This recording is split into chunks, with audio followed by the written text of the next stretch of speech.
Tapi dalam hukum fikih itu tidak boleh, batal, tidak boleh. Kalau sudah mendengar azan kita lagi makan, maka yang ada di kunyahan ini harus dilepaskan. Sudah, nggak usah minum lagi. Wong di sini aja udah dilepaskan, mah diminumin, nggak boleh, nggak boleh. Atau kita tidak mendengar azan, kita tidak mendengar azan karena asik mainan HP, kemudian kita tidak mendengar azan, kita menganggap bahwasanya waktu itu belum subuh. Kita masih minum, kita masih makan gorengan, kita masih makan soto. Kok tiba-tiba ada orang pulang dari masjid, kita baru sadar, loh, kok orang-orang sudah pulang dari masjid, berarti tadi sudah subuh. Maka walaupun kita tidak mendengar azan, hal yang seperti itu sudah tidak sah puasanya. Walaupun kita tidak mendengar azan. Kalau kita mengiranya dengan diri sendiri, dengan perkiraan diri sendiri, kita mengira ijtihad dengan diri sendiri bahwasanya wah ini belum subuh, wah ini belum azan. Kita ijtihad dengan diri sendiri karena kita tidak mendengar. Tapi kok tiba-tiba saat kita tahu ada orang keluar atau orang pulang dari masjid, kita sadar, oh berarti tadi itu waktu saya makan udah subuh, maka tidak sah puasanya. Maka hati-hatinya di situ. Tidak boleh kita ijtihad dengan diri sendiri seperti itu. Atau kita itu maghrib berbuka belum saatnya, itu juga batal puasanya. Tidak boleh. Sayanglah tinggal berapa detik terakhir, gara-gara kita tidak sabar kok minum, maka batal puasanya, tidak sah puasanya. Kalau kita itu berangan-angan atau kita itu lalai ceroboh, wah ini kayaknya azan, kayaknya bukan dengar niat, dan orang lain pun nggak ada yang meyakini, hanya beristihad diri sendiri kayak samar-samar ini azan ini. Kemudian kita langsung minum, kok tiba-tiba waktu kita udah minum glek baru azan, baru maghrib, maka puasa kita batal.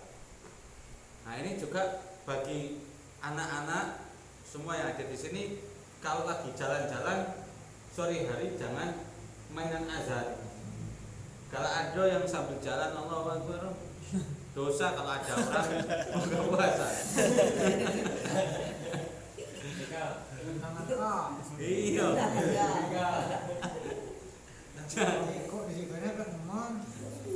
Nah ini serius.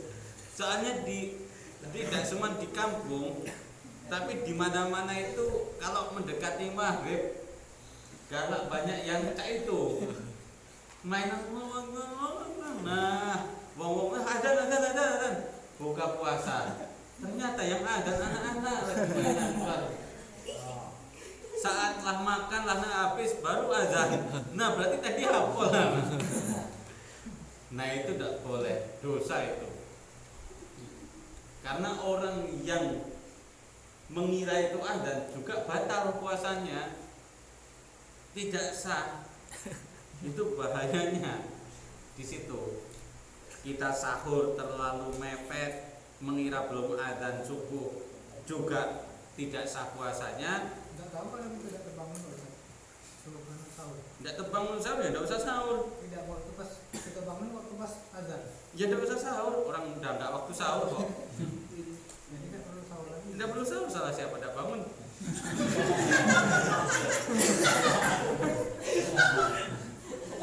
Jangan nyalahin jamnya lah, nyalahin diri sendiri, nggak bangun ngapa nggak bangun, ngapa nyalahin muadzin cepet niat azan nyalain. Jangan nyalain muadzin. Jangan sahur, jangan memaksakan untuk sahur, atau jangan memaksakan untuk tutup pintu lagi agar terlihat gelap kemudian biar nggak denger. Jangan. Oh, kok kayak gini?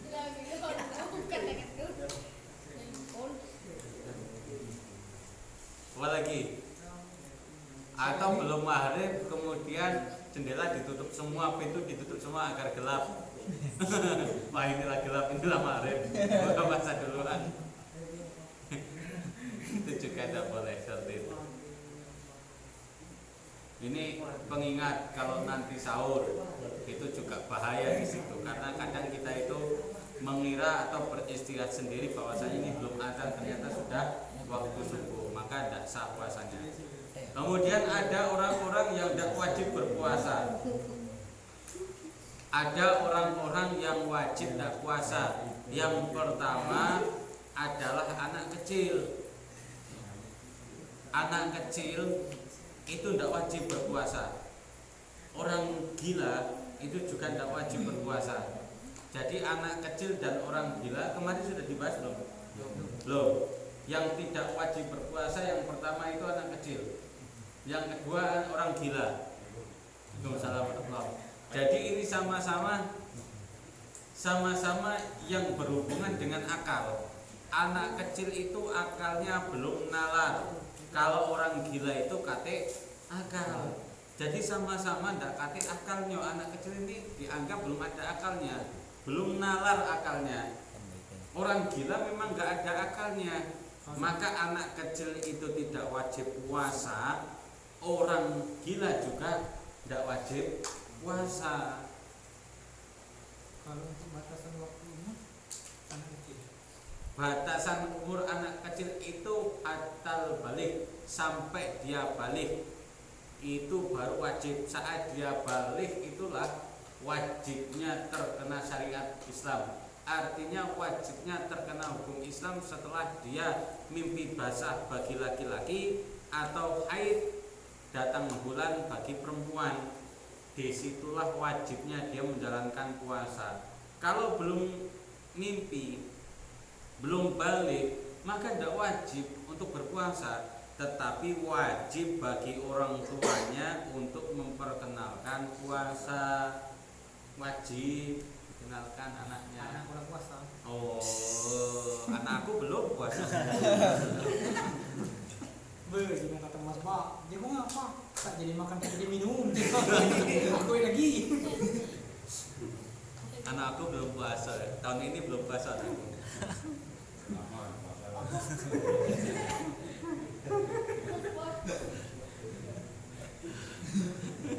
Iya. Jadi kapan mau puasa? Enggak tahu itu. Lampu kalau ada. Jadi tahun ini alhamdulillah belum puasa. Mudah-mudahan 5 tahun yang akan datang puasa. Jadi nggak wajib bagi anak itu puasa, tetapi wajib bagi orang tuanya itu mengajarkan untuk berpuasa. Ini ulama ini mengajarkan, Pak. Ini nggak main-main. Anak kecil itu diajarkan untuk berpuasa itu bukan dengan cara anak kecil, tetapi dengan cara dewasa. Ketika dia dibangunkan untuk sahur, ya seperti sahurnya orang dewasa. Biar dia kenal dengan sendirinya dari kecil kalau puasa itu ada bangun malam hari.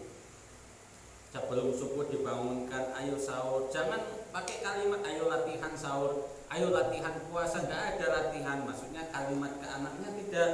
Itu diajarkan loh Pak sama ulama, bukan sama saya, tapi sama ulama. Guru-guru kita mengajarkan seperti itu. Kalau kita mengajarkan anak itu nggak usah pakai latihan, sudah dikatakan aja ayo puasa, ayo bangun sahur. Sudah biar dia sekuatnya. Kalau jam 9 tidak kuat pengen makan, ya udah dikasih makan. Jangan dipaksakan nanti nangis nanti kalau nanti. Anak kecil kok mau makan tidak boleh nangis. Malah rewel, kasihan karena belum wajib untuk berpuasa. Kalau pengen es krim ya udah dibeliin. Yang penting ayahnya jangan ikut beli.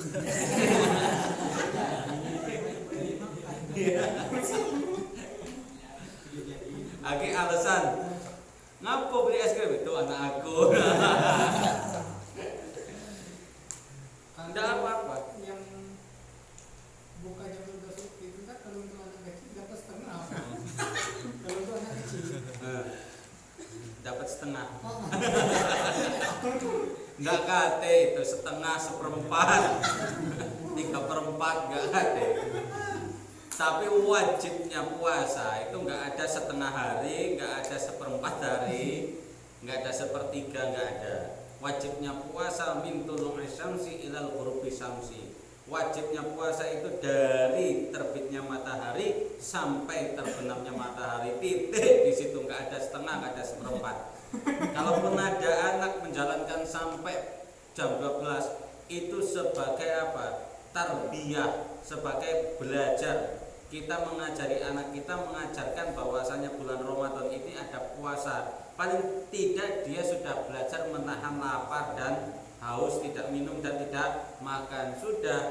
Masalah nanti diganjar sama Allah sama tidak, atau tidak sampai jam 12, itu urusan Allah. Kalaupun itu baik, itu kembalinya ke siapa? Orang tua. Anak yang belum lahir kalau mengajarkan sesuatu, mengerjakan sesuatu yang baik, bernilai ibadah, maka pahalanya itu kembalikan ke orang tua.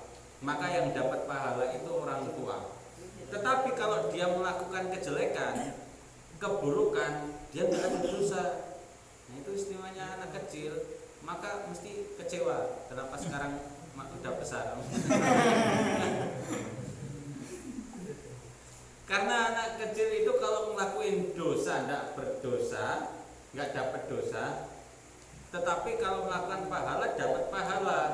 Tapi pahalanya bukan untuk dia, untuk orang tuanya. Istimewanya anak kecil seperti itu. Makanya kita disuruh ngajarin anak kecil itu untuk melakukan ya sholat, ya ngaji, ya puasa, ya sedekah. Bukan berarti dia itu tidak, bukan berarti walaupun dia tidak terbebani oleh syariat, dia tidak akan mendapatkan apa? Dapat, tetapi nanti dikembalikan ke orang tuanya. Seperti itu dalam Islam cara mendidik anak menurut para ulama. Kalau orang gila, ya tadi orang gila tidak wajib puasa. Pernah lihat orang gila puasa? Nggak ada, nggak wajib puasa orang gila itu. Tetapi kalau ada orang gila itu kita pikirannya jijik apa seneng. Kalau kita lagi saya waras ini gila misalkan. Misalkan.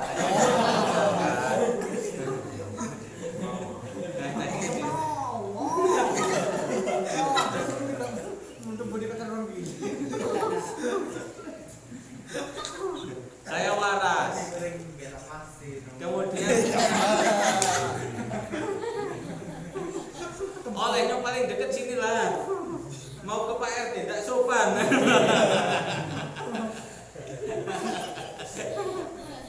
Yang sini lah yang berani. Kalau yang saya tidak berani. Saya waras, yang ini gila. Kira-kira saya ini merasa rising tidak dekat orang gila? Rising. Gak mau saya pegang-pegang gini kalau orang gila. Untung aja waras. Kalau orang gila, tidak mau saya pegang-pegang. Tidak mau saya deket-deket sama orang gila. Tapi padahal hakikatnya orang gila itu adalah penghuni surga yang terlihat di dunia. Masya Allah. Itu Pak. Orang gila itu adalah orang penghuni surga yang diperlihatkan oleh Allah di dunia. Satu-satunya penghuni surga yang terlihat di dunia saat ini di zaman akhir, yang jelas penghuni surga itu orang gila Pak. Kita walaupun rajin datang ke musola, rajin majelis taklim, belum tentu jaminan kita surga. Tetapi kalau orang gila jaminannya surga, dia penduduk surga Pak. Asli dia. Asli, tidak cuma asli ya. Original. Iya, serius. Tapi selama ini kalau kita ketemu orang gila, itu kita jijik, kita ngejek, kita hina, kita rendahkan. Padahal di mata Allah dia loh penduduk surganya. Sampean belum tentu masuk surga. Cuma kan kalau kita ngurus orang gila, mana itu Pak? Siap, kapan? Rencana nak kapan? Tidak masuk ke makan minum kita. Kapan? Maksudnya yang real aja kapan? Kapan? Ini Pak Ustaz. Posisinya aku itu depresi, stres. Jadi makan minum itu aku yang nanggung Pak Ustaz. Famayyak man misqala dzarratin khairan yarah wa may ya'mal mithqala dzarratin syarran yarah. Semua amal perbuatan kita kalau itu baik, maka akan mendapatkan ganjaran yang setimpal di mata Allah, walaupun sebesar biji zarah. Kalau kita melakukan kejelekan, begitu pula, walaupun kejelekan kita itu sekecil biji zarah, nggak usah khawatir. Atau kita melakukan kebaikan ke binatang, jangankan ke manusia, ke binatang saja. Kita nolong ada kupu-kupu yang tidak bisa keluar dari kaca, kita tolong agar bisa keluar dari kaca. Boleh jadi itu yang menjadi syafaat kita masuk ke surga. Kita nolong ada semut yang mau tenggelam di kopi kita, tidak langsung kita celupin ini, malah ada semut kita celupin langsung, mati sekalian, kapok masuk ke kopi aku. Tapi kita selamatin, kita keluarin, dia bisa jalan lagi. Bisa jadi karena pertolongan semut itulah kita masuk ke surga. Jadi jangan anggap hal-hal yang kecil kalau bernilai baik itu tidak mendapatkan balasan. Semua mendapatkan balasan. Apalagi kok ke manusia, ke semut saja, ke kecil aja, ke makhluk yang sangat kecil aja, kalau kita baik mesti mendapatkan ganjaran yang baik, apalagi ke manusia. Maka kita juga seperti itu pandangannya.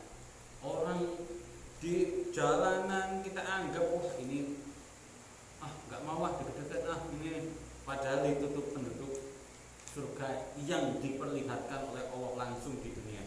Kita saat ini belum bisa menentukan, wah ini ustadz ini pandai baca Al-Quran ini. Belum tentu ahli surga juga.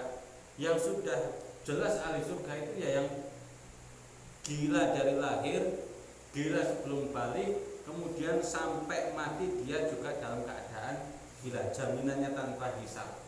Masuk ekspres langsung tol, tolnya aja nggak bayar, nggak pakai e-tol lagi.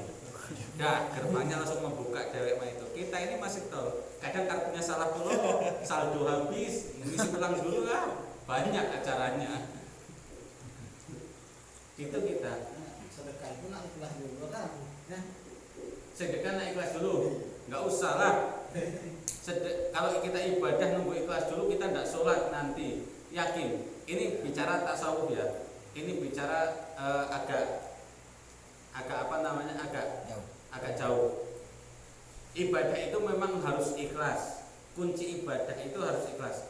Sholat harus ikhlas, puasa harus ikhlas, sedekah harus ikhlas. Tetapi kalau nunggu ikhlas baru sedekah, nunggu ikhlas baru sholat, nunggu ikhlas baru puasa, maka selamanya kita tidak akan sedekah, selamanya tidak akan sholat, selamanya tidak akan puasa. Serius ini. Kenapa?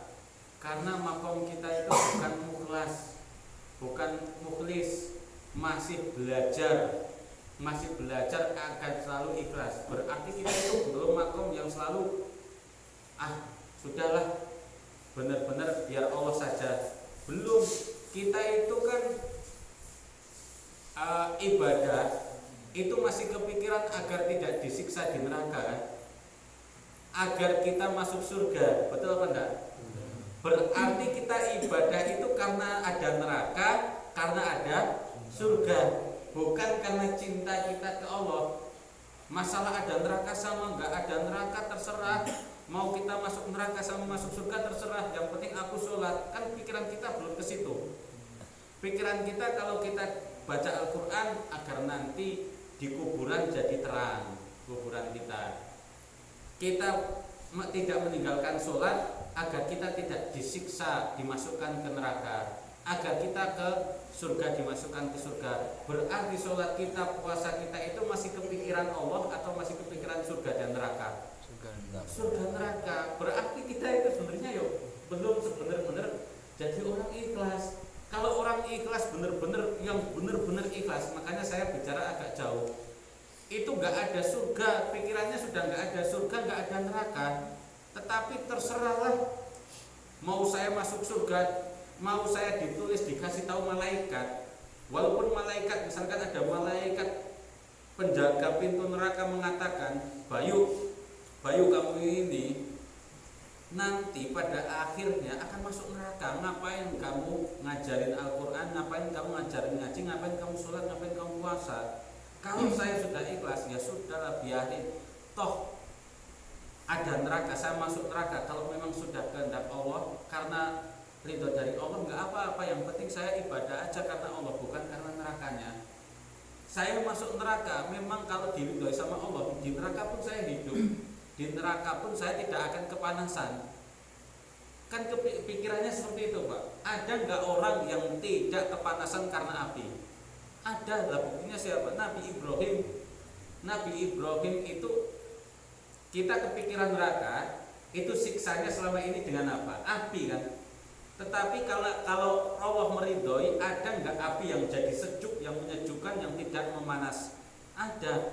Nabi Ibrahim kalau sudah diridhoi sama Allah, masuk ke api yang menyala-nyala, yang besarnya luar biasa, yang secara logika manusia hangus kalau masuk ke situ. Buktinya malah jadi sejuk, malah jadi dingin apinya, walaupun bentuknya api tapi jadi dingin. Berarti sebenarnya kalau kita ibadah kemudian nunggu benar-benar ikhlas, kita nggak akan jadi ibadah nanti. Nggak. Jadi nanti ngapain kamu nggak sholat? Saya belum kepikiran Allah banget, nanti ajalah nunggu ikhlas. Nggak sholat. Ngapain kamu nggak puasa? Saya ini masih kepikiran neraka dan surga, nanti ajalah. Kalau sudah kepikiran Allah aja, sudah nggak kepikiran neraka dan surga. Susah. Walaupun memang kalau ibadah tujuan kita, tujuan kita memang kalau sedekah itu nanti kita harapkan bisa ikhlas. Kalau sholat tujuan kita agar jadi sholat yang ikhlas. Puasa imanan wahtisaban. Man shoma ramadhana imanan wahtisaban, ghufira lahu ma taqaddama min dhanbihi. Barang siapa berpuasa dengan ikhlas, dengan senang, maka dia akan diampuni dosa-dosa yang telah lalu. Berarti memang kuncinya ikhlas. Memang tujuan itu untuk melatih ikhlas, agar kita ikhlas. Tujuannya ikhlas itu benar-benar yang dituju Allah, ridho Allah. Udah bikin seneng Allah, gitulah tujuannya. Kita itu ibadah pengennya cuman bikin seneng Allah aja. Masalah nanti masuk neraka sama surga ya terserahlah nanti. Yang penting bikin Allah seneng. Yang penting saya menghamba ke Allah, Allah seneng. Itu sudah cukup. Mau nanti masuk neraka sama surga itu urusan nanti. Yang penting sekarang saya pengen buat Allah jadi seneng. Nah itu. Tapi itu memang sudah bicaranya agak jauh. Memang luar biasa, karena ya makom-makom kita termasuk saya ini kan masih ya baca Al-Quran biar nanti tidak kena azab kubur, kemudian sholat juga agar tidak kena siksa neraka, agar nanti dapat bidadari di surga. Kan seperti itu. Tapi nikah dulu, bidadari dunianya didapetin dulu. Masa belum dapat bidadari dunia sudah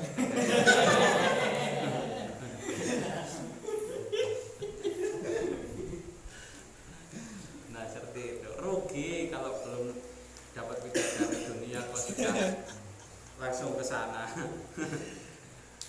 Dunianya dulu. Mudah-mudahan dapat bidadari dunianya semua. Amin.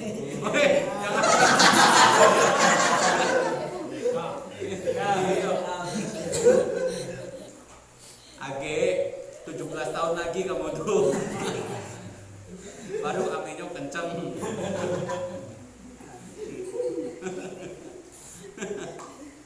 Makan Pak Rete. Iya Pak, silakan Pak dihabisin, nggak apa-apa, jangan malu-malu. Ini belum dibuka, ini gorengan.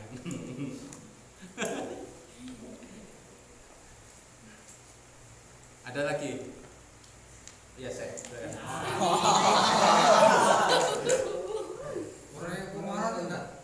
Dulu Apa? kemarin. Jadi enak ya kemarin ini kan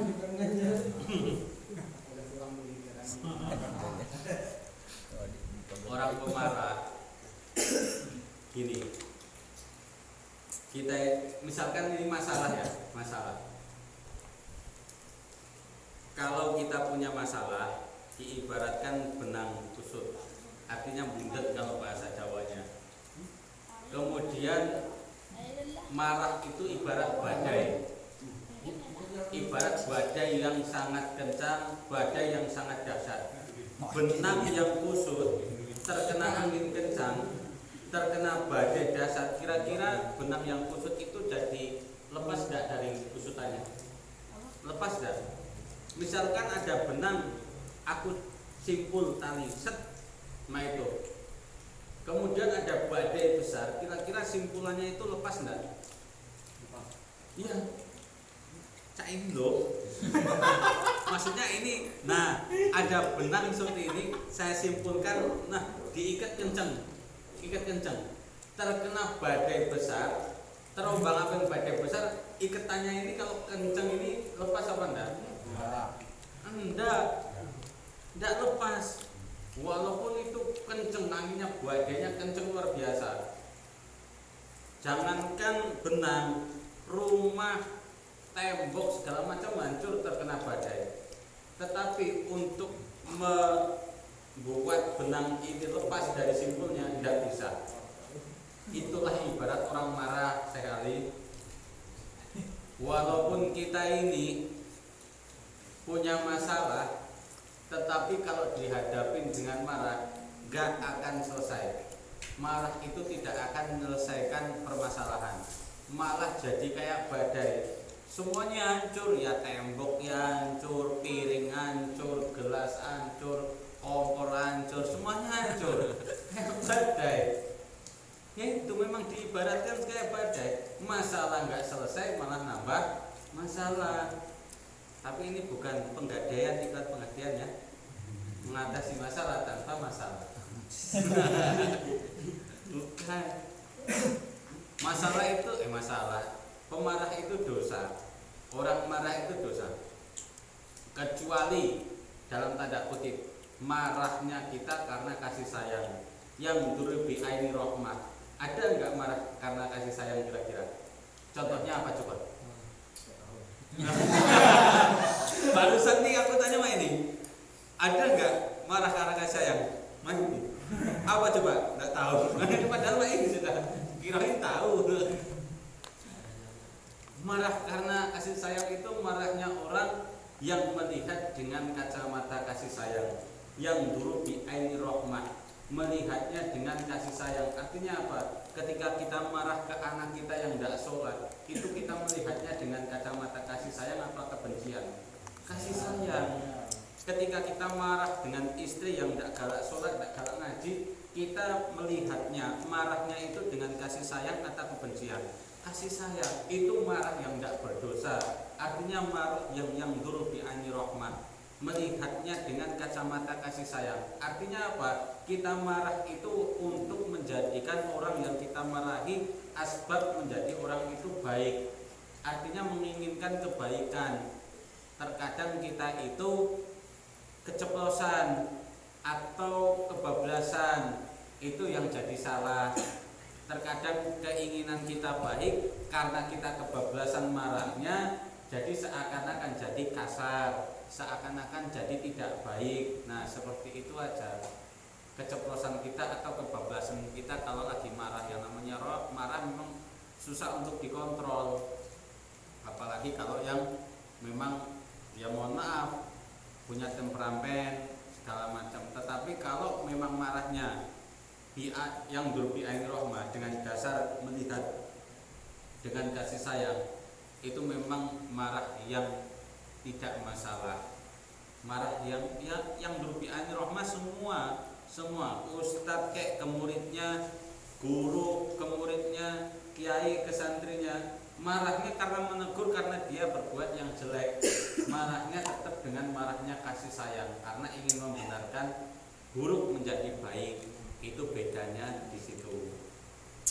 Berbobot tak pertanyaan tadi kan? Yang ngomong berbobot dia. Seharusnya tuh